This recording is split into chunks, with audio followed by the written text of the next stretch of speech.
G'day, I'm Alex from Kallipr. I'm the technical support lead and I'm here down on SeaWorld at the Gold Coast supporting Village Roadshow theme parks to install one of our water quality monitoring solutions.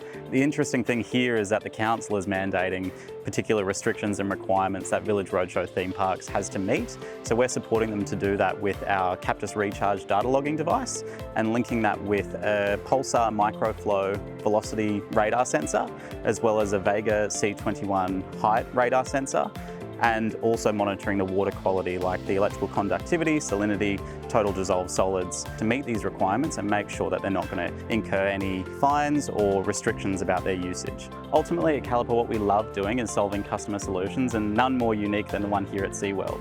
What we've done is utilise sensors from around the globe, and now with our unit we can simply connect all these sensors into one source of truth and send that back to the cloud platform.